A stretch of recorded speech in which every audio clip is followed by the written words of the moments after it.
கடந்த 5 ஆண்டு காலத்தில் 69,087 கோடி ரூபாய் அளவிற்கு விவசாயிகளுக்கு பயிர்க்கடன் வழங்கப்பட்டுள்ளது. மகளிர் சுய உதவி குழுக்களுக்கான கடன் உச்சவரம்பு 30 லட்சம் ரூபாயாக உயர்த்தப்பட்டு கடந்த 5 ஆண்டுகளில் 2,52,246 சுய உதவி குழுக்களுக்கு 16,648 கோடி ரூபாய் கடன் கூட்டுறவு வங்கிகளின் மூலம் வழங்கப்பட்டுள்ளது. பொதுமக்களுக்கு தரமான மருந்துகளை குறைந்த விலையில் வழங்கும் நோக்கில் முதல்வர் மருந்தகம் திட்டம் தொடங்கப்பட்டு இதுவரை 26 கோடி ரூபாய் மதிப்பிலான மருந்துகள் விற்பனை செய்யப்பட்டுள்ளன.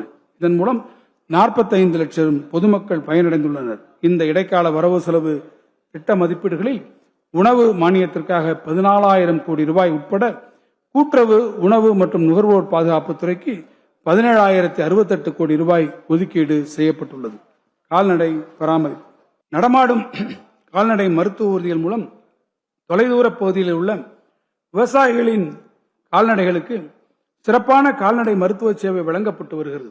இதுவரை 57 கோடி ரூபாய் செலவில் 2,20,126 கிராம முகாம்களில் 45 லட்சம் கால்நடைகளுக்கு சிகிச்சை அளிக்கப்பட்டுள்ளது. கைவிடப்பட்ட மற்றும் அவதியுறும் கால்நடைகளின் உணவு தேவை, மருத்துவ உதவி, ஆம்புலன்ஸ் மற்றும் உள்கட்டமைப்பு வசதிகளை மேம்படுத்துவதற்காக தமிழ்நாடு விலங்குகள் நல வாரியத்தின் மூலம் செயல்படுத்தப்படும் வள்ளலார் பல்லுயிர் காப்பகங்கள் திட்டத்திற்கு இதுவரை 35 கோடி ரூபாய் ஒதுக்கீடு செய்யப்பட்டுள்ளது. மீன்வளம் மற்றும் மீனவர் நலன்.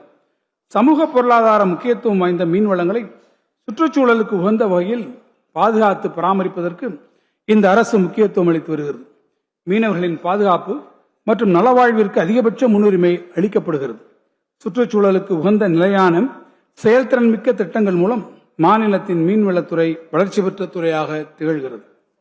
இலங்கை அரசால் சிறைபிடிக்கப்பட்டு மீட்க இயலாத நிலையில் உள்ள 309 விசைப்படகுகள், 51 நாட்டுப்படகுகளின் உரிமையாளர்களுக்கு கடந்த 5 ஆண்டுகளில் 20 கோடி ரூபாய் முதலமைச்சரின் பொது நிவாரண நிதியிலிருந்து நிவாரணத் தொகை வழங்கப்பட்டுள்ளது. மேலும் தமிழ்நாடு மீனவ நல வாரியத்திலிருந்து இறந்த மற்றும் காணாமல் போன மீனவர்களின் குடும்பங்களுக்கு 18 கோடி ரூபாய் நிவாரணமாக வழங்கப்பட்டு உள்ளது.